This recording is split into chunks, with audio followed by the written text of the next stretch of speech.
Hello everyone, my name is María and I'm a student at the University of Sevilla. Today I would like to talk to you about one of the studies included in my doctoral thesis.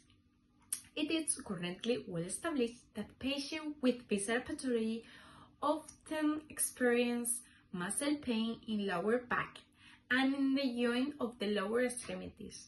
Well, there is sufficient evidence supporting this, but little research has been conducted on muscle pain in upper quadrant and its potential relationship with conditions such as gastroesophageal reflux, fatty liver, and inflammatory bowel disease.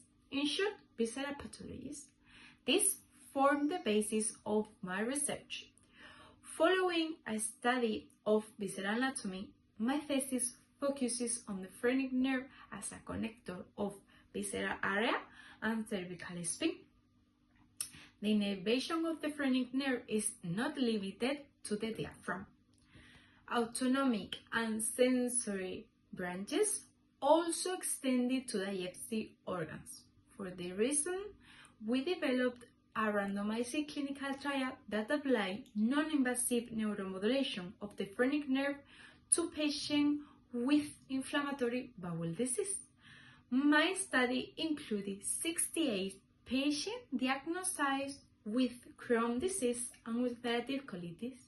These individuals also present peridiaphragmatic visceral disorder, for example, dyspepsia, reflux, or hiatal hernia. And of course, they also have neck pain. The participants were recruited for a digestive medicine clinic. It is worth noting that prior to participation, all patients signed an informed consent in accordance with the Declaration of Helsinki. Once all preliminary steps were completed, the participants were randomized assigned to two groups. One group received manual therapy in form of cervical dorsal massage twice a week for a total of 6 sessions. The other group received non-invasive neuromodulation of the phrenic nerve at its exit point in the cervical area. With this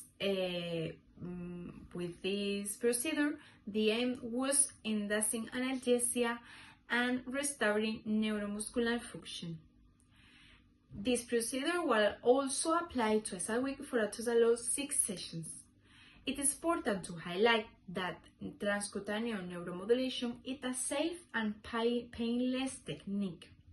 Occasionally, patients reported mild neuromuscular fatigue after sessions, but no other adverse effects were observed. A separate physical therapist developed conduct for assessment for both groups. The assessment evaluated cervical sensitization, quality of life, pain intensity, cervical mobility, cervical disability, and breast pain threshold. The initial evaluation also included questions about independent variants such as age, sex, or medical history. This research demonstrates that non-invasive neuromodulation of the phrenic nerve in subjects with inflammatory bowel disease and neck pain can improve cervical pain and mobility, as well as quality of life, functional disability, and sensibility. Thanks to this study, we have addressed a source of discomfort for many patients, and we offered a new way of treatment for these patients through the physiotherapy. Thank you very much. Bye.